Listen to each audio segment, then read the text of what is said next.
What do we got next here, this big stack of records you brought? Okay, we have Peter Cook and Dudley Moore. Never heard of them. Who are they? Well, Dudley Moore, of course, has been in, the late Dudley Moore has been in a good many movies, and before that, he partnered for a long time with another British comedian named Peter Cook, and they made a number of records together, most of which cannot be played on the radio. This one, however, is clean. This is a single that came out on the Decca label, same label that had the Stones in England, but it disappeared quickly, so much so that once a few Beatle bootleggers got a hold of it, I have at least one Beatle bootleg at home. Most of it is the Beatles, but their side one, cut one is this track, which is not by the Beatles at all. This would always pop up on, he's right, on Beatle bootlegs, and everyone for years thought this was the Beatles. They would say, oh, I have this really rare Beatles song, but it was really Peter Cook and Dudley Moore. Right? Dudley Moore wrote an article about it in which he said that there was so much fuss about LSD at that time, and everybody thought Lucy in the Sky with Diamonds was a reference to drugs, whether it was or not. The exciting alternative that we offered to the world was LS Bumblebee. And Dudley Moore wrote the music in some ways to satirize the Beach Boys rather than the Beatles, but he's grateful if some small part of the world thinks that it might have been them rather than us. Anyway, here it is from 1967, Peter Cook and Dudley Moore with the LS Bumblebee. There is a little insect not many people see. He's known. Mr. Peter Cook, Mr. Dudley Moore, the LS Bumblebee right here on Breakfast with Your Beatles. How could people think that was the Beatles? I never thought that was the Beatles. We're hanging with Dr. Demento. Well, right the Beatles were expected to do the unexpected at that point. That was very unexpected, that one. There were supposedly copies of Sgt. Pepper that actually, when you played them, they played a Tex Ritter record. So that blew people's minds. I can believe that. Speaking of the Beatles, we haven't played a Beatles song in a while. The Beatles made one record, which is kind of considered a novelty record. You Know My Name, Look Up the Number. An interesting thing about this song, it's the only Beatles song that they started recording in one year, 1967, and finished in 1969, 2 years later. Right. They never really had a song that lingered for 2 whole years. It was the flip side of the single, Let It Be. You play this. I see. Yeah, I play it on the show once in a while. You actually consider this a novelty record. And I remember when it was new, I would go in and play this side on a jukebox to the annoyance of some of the other patrons. Paul McCartney always claimed this was his favorite Beatles song. Oh, yeah, right. But he's since changed that. At one time, there was some thought to making it the A-side.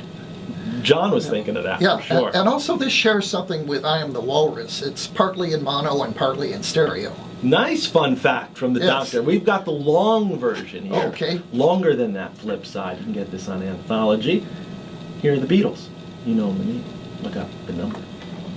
I always thought he sounded like Bluto there from Popeye at the end. Yes. You know my name. Look up the number. The flip side of the Beatles single, Let It Be. And I'll tell you what, I've talked about this 100 times, but we'll do it again. If someone, we'll do what, first caller? Fifth caller. Make it hard since you know the answer, probably.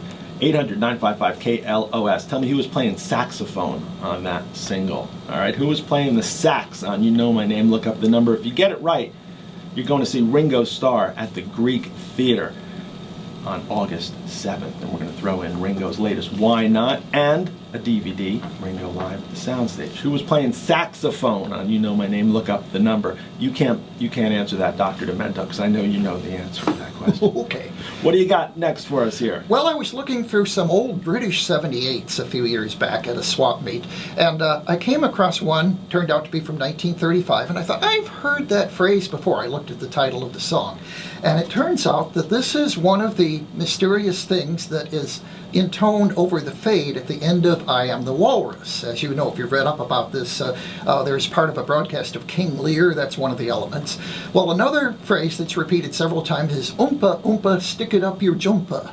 And I found this record from 1935, which is a song, and that is the title of this song by the two Leslies, Leslie Saroni and Leslie Holmes. So one word about Leslie Saroni, if you've seen Monty Python's The Meaning of Life, he is one of the elderly entertainers that you see in the prologue. But here he is in 1935 singing this old music hall song.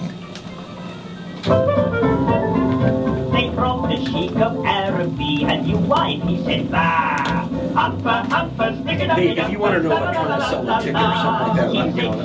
from the election of 1964, Ringo for President, the Young World Singers, one of two competing records of that song, the other one by Rolf Harris, the Australian singer, who once did an informal version of Tie Me Kangaroo Down Sport with the Beatles as backup singers. That's right. It's Breakfast with the Beatles. Dr. Demento here with Chris Carter on 95.5 KLOS. There were more novelty songs about Ringo than any of the other individual Beatles. He got the most fan mail and had the most novelty records about Yes, him. there were some about John and some about Paul, especially when people thought he died. Very few about George. But anyway, it's going to be Ringo Corner here, and probably the best of the Ringo novelty records is this one by Dick Lord.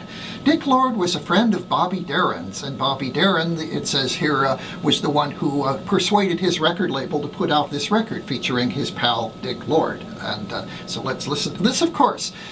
Ringo had been a hit record for Lorne Greene from Bonanza, and he did this monologue about Ringo, which was a #1 record. It, of course, had nothing to do with Ringo Starr, but lots of people seized on the name coincidence, including this record by Dick Lord, Like Ringo. Yeah, the great Dick Lord, Like Ringo, right here at 95.5 KLOS, Breakfast with Your Beatles. We want to congratulate Beatle Brian, who knew that it was, in fact, Brian Jones from the Rolling Stones playing saxophone on You Know My Name, Look Up the Number. Don't let anybody tell you it's not Brian Jones from the Rolling Stones. It is. I was there. We're hanging with the great Dr. Demento, winding down. Boy, we could have done a whole just show on Ringo novelty records, right? We have Ringo's Doctor, Bingo Ringo. They go on forever. Yes. Ringo. Want to give one more thing away? Think of a quiz question here, Doctor. Yeah, we'll see if you were paying attention. A little earlier we played Pop Hates the Beatles by Alan Sherman, and that is from a particular Alan Sherman album whose title, Alan Sherman did all these parodies. The title of this album was a parody of the title of a Frank Sinatra album. So let's see if you can remember what the name of the Alan Sherman was that contains the song Pop Hates the Beatles. All right, if you know the Alan Sherman LP title that contained the hit Pop Hates the Beatles, give me a call, 800-955-KLOS.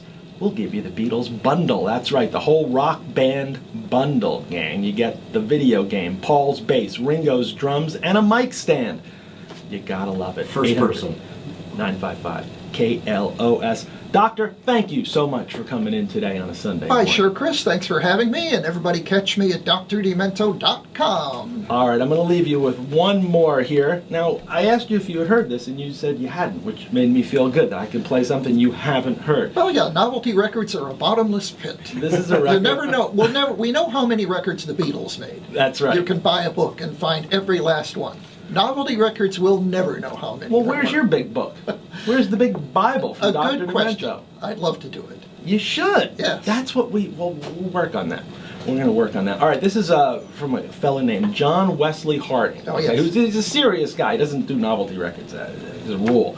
But he put this interesting little song together called When the Beatles Hit America. And it's one of our favorites here on Breakfast with the Beatles. And we're going to end with that. Again, Doctor, tell everybody where they could hear you one more time. drdemento.com. drdemento.com. And you can visit our website, breakfastwiththebeatles.com as well. Mark, thank you. Doctor, thank you again. Stay demented. The great Uncle Joe Benson coming up. Now look at his hat, Uncle Joe.